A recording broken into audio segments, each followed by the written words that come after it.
জগদীশচন্দ্র বসু জাদুঘর।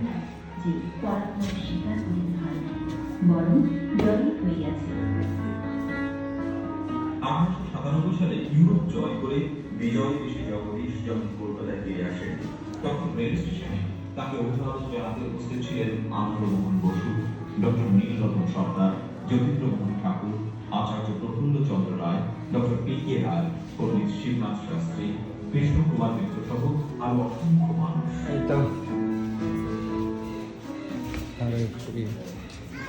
যাই হোক, আপনারা আসতে পারেন এই জায়গায়। অনেক দর্শনার্থী আসে, ঘুরে দেখে।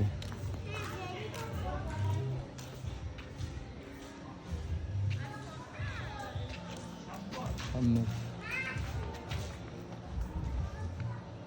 দোকানপাট আছে, সব কিছু আছে।